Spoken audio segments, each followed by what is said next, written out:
नमस्कार दोस्तों, स्वागत है आपका आपके यूट्यूब चैनल CGPSC अड्डा में। मेरा नाम अजीत कुमार दास है।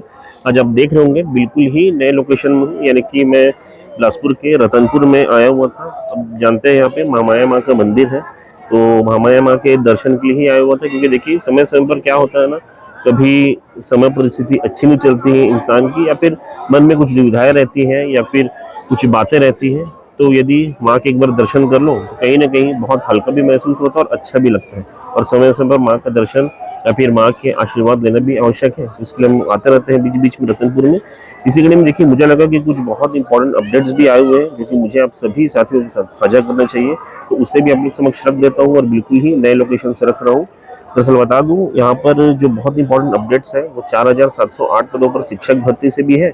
साथ साथ इससे रिलेटेड कुछ छात्रों ने कुछ डिमांड्स रखी है, उससे भी रिलेटेड, यानी कि कुछ रिलैक्सेशन मांगा है, कुछ छूट मांगा है, उससे भी संबंधित है। साथ साथ देखिए, कुछ खबरें वगैरह छपी है कि राज्य में लगभग 30,000 पदों पर भर्तियां हो चुकी हैं। अब ये कौन सी भर्ती है, किस प्रकार की भर्ती है, इस पर भी बात करेंगे। इसके अलावा देखिए, अन्य सेंट्रल गवर्नमेंट की भी बहुत सी भर्तियां निकली हुई हैं, उस पर भी देखिए जो ऑफिशियल डॉक्यूमेंट्स वो भी रिलीज हो गए हैं। और बिल्कुल सेंट्रल गवर्नमेंट के जॉब से जिसमें आप सभी अभ्यर्थी आवेदन कर सकते हैं, उन पर भी बात करने वाला हूँ। क्या है पूरी बात, क्या है पूरा माजरा, समझ जानने के लिए बिल्कुल ऑफिशियल डॉक्यूमेंट आधारित ही देखेंगे। तो बिल्कुल आपको वीडियो को लास्ट तक जरूर बनाना, तो इन चीज़ों को समझ पाएंगे। बाकी वीडियो स्टार्टिंग में एक छोटी सी रिक्वेस्ट रहेगी, वीडियो को लाइक, शेयर और सब्सक्राइब करना बिल्कुल भी नहीं भूलिएगा। ओके, चलिए मैं चर्चा को आगे बढ़ाता हूँ। इसी कड़ी में पहला डॉक्यूमेंट आप लोग समक्ष रख रहा हूँ, जो कि देखिए अभी जो जनमन का लेटेस्ट संस्करण आया है ना, उसमें खेल एवं युवा कल्याण वाले पोर्शन में प्रकाशित हुआ, जो कि काफी चौंकाने वाला है। यानी कि हर कोई कह रहा है कि ये हुआ कब, तो देखिए ऐसा क्या बात है, आप लोग समक्ष रख रहा हूँ।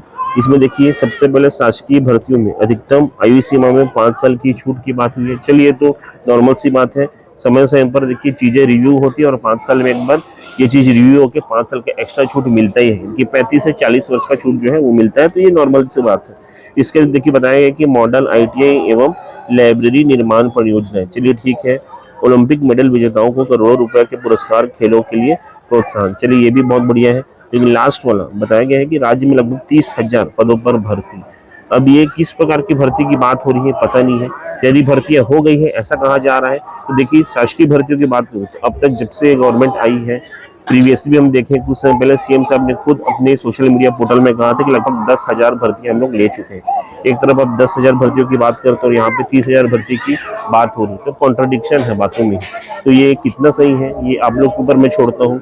क्या 30,000 शासकीय पदों पर अब तक भर्तियां हुई हैं, या फिर भविष्य में इतने पदों पर भर्तियां होंगी, आपको लगता है?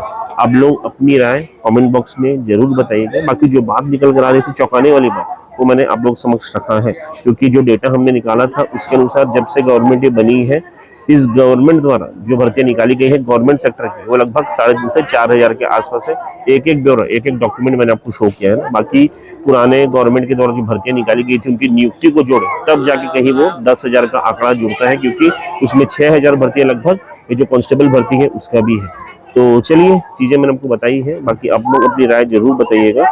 देखिए, एक तरफ स्टेट गवर्नमेंट की तरफ से भर्तियों के बारे में, यानी कि 30,000, 40,000, 50,000 भर्तियों की बात की जाती है। हो रहा है नहीं हो रहा है वो अलग बात है, लेकिन बताई जाती है। लेकिन धरातल में क्या चीजें आप जानते हैं। लेकिन देखिए, वही सेंट्रल गवर्नमेंट की बात करूँ तो लगातार वहाँ पे हजारों की संख्या में भर्तियां हो रही, किस प्रकार से हो रही है बता देता हूँ। एक और डॉक्यूमेंट आप लोग समक्ष में रख रहा हूँ, जो कि government of India ministry of railway की तरफ से निकल कर आ रहा है, रेलवे रिक्रूटमेंट बोर्ड का। अब देखिए, सेंट्रलाइज्ड एम्प्लॉयमेंट नंबर है 08/2024, यानी ये मैं बात कर रहा हूँ। देखिए, रेलवे ग्रुप D भर्ती की जो लगभग कई हजार, बताया जा लगभग 30,000 प्लस पदों पर भर्तियों से रिलेटेड है।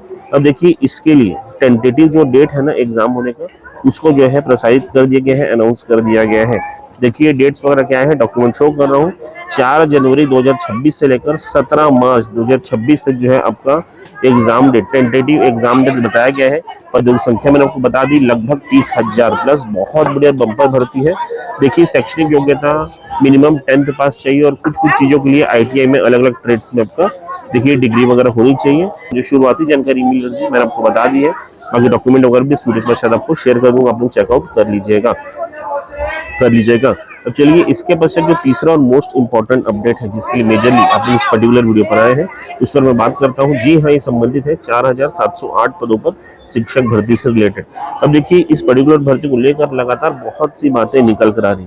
कल कुछ बातें थी, मैंने कल की वीडियो में भी आपको बताया था। उसके पहले पहले आपको पता होगा जो कंट्रोलर साहब सीजी उनको जो लेटर वगैरह अब स्कूल शिक्षा विभाग की तरफ से भेजा गया था एग्जाम डेट संबंधित जो था, यानी कि जो व्यापम का टाइम टेबल है उसमें संशोधन करके एग्जाम डेट मेंशनिंग वगैरह कराना था, उसको भी शो किया था। अब देखिए जब से वो व्यापम में लेटर गया है ना एग्जाम डेट मेंशनिंग के लिए, तब से ये चीज तो स्पष्ट हो गया है कि 2025-26 के जो सत्र शैक्षणिक सत्र खत्म होगा ना, इसके बीच में ही शिक्षक भर्ती को भी कंप्लीट कर लिया जाएगा और नए सत्र से देखिए जो शिक्षक वगैरह नए नए नियुक्त होंगे उन लोगों को ज्वाइनिंग वगैरह देखिए उनको देखिए स्कूल्स वगैरह में भेजा जाएगा। इस प्रकार की बातें चल रही। इसी को देखा देखिए वह अभ्यर्थी जो अपने डीएलएड या फिर बीएड वगैरह में लास्ट ईयर में है उन लोग देखिए थोड़ा परेशान चल रहे हैं। उनका ऐसा लग रहा है कि हम लोग का फाइनल सेमेस्टर है या फिर फाइनल ईयर है, यदि अभी एग्जाम हो जाता है तो कहीं ना कहीं हमारा एक बहुत बड़ा मौका छूट जाएगा। क्योंकि देखिए यदि एग्जाम प्रारंभ हो जाता है तब तक उनकी डिग्री नहीं आई रहेगी या फिर कोर्स भी कंप्लीट नहीं हुआ रहेगा, तो हम लोग का बहुत बड़ा मौका छूट जाएगा। तो इन सभी अभ्यर्थियों ने देखिए रिसेंटली मैं बात कर रहा हूँ यहाँ पे परीक्षा नियंत्रक महोदय पंडित सुंदरलाल शर्मा मुक्त विश्वविद्यालय बिलासपुर छत्तीसगढ़ की तरफ से यहाँ पर एक लेटर वगैरह छात्रों की तरफ से दिया गया है। डॉक्यूमेंट मैं आपको शो कर रहा हूँ। इसमें देखिए विषय क्या रखा गया है कि डीएलएड द्वितीय वर्ष की परीक्षा यथाशीघ्र आयोजित कर परीक्षा परिणाम जारी करने हेतु निवेदन पत्र दिया है। क्योंकि देखिए इनकी मांग जायज है, सीजी टेट भी होना है, आगे चलकर फिर शिक्षक भर्ती भी होना है। तो इसी कड़ी में यदि इन लोग का एग्जाम थोड़ा पहले हो जाता है, जल्दी हो जाता है फाइनल ईयर का, तो इन लोग देखिए दोनों चीज के लिए मौका मिल जाएगा और इस बार बाई चांस बहुत से छात्र अपने शिक्षक भर्ती में सेलेक्ट भी हो जाएंगे और नौकरी भी जल्दी लग जाएगी। तो इस वजह से इस प्रकार की मांग की गई है। इसके अधिक बहुत से छात्रों ने ऐसी भी मांग की है कि ये जो पर्टिकुलर शिक्षक भर्ती होने वाली है ना, इसमें जो फाइनल ईयर के स्टूडेंट हैं एटलीस्ट उनको भी मौका वगैरह दिया जाए बैठने का। क्योंकि देखिए आगे चलकर जब डॉक्यूमेंट वेरिफिकेशन वगैरह होगा ना इस पर्टिकुलर भर्ती का, तब तक सबके पास डिग्रियां आ जाएंगी। और लास्ट टाइम में क्या हुआ था जब ये शिक्षक भर्ती हुई थी तो जितने भी अभ्यर्थी अपने फाइनल ईयर में थे उनको एटलीस्ट एग्जाम फॉर्म फिलिंग का मौका दिया गया था, एग्जाम में बैठने का मौका दिया गया था। तो वही मांग इस बार भी की गई है। और देखिए अभी रिसेंटली छात्रों ने पंडित सुंदरलाल शर्मा यूनिवर्सिटी के नियंत्रक महोदय से भी कुछ रिक्वेस्ट वगैरह की है, जो कि मैंने आप लोग समझ रखी है। यानी कि जो फाइनल ईयर का एग्जाम है उसको जल्दी लेने का मांग किया है। देखिए कारण जायज है कि इस बार की शिक्षक भर्ती में सब बैठ सकते। देखते हैं, मांग तो रखा है, शासन से अनुरोध रहेगा यदि हमारी बात वहां तक पहुंच रही है तो छात्रों की मांगों को ध्यान में रखते हुए कुछ एक स्ट्रॉन्ग कदम लें और उन छात्रों को रिलीफ वगैरह ताकि इस बार शिक्षक भर्ती में बैठ भी सके और देखिए आगे चलकर सिलेक्शन होगा तो सबके लिए भला है, रोजगार जल्दी मिल जाएगा।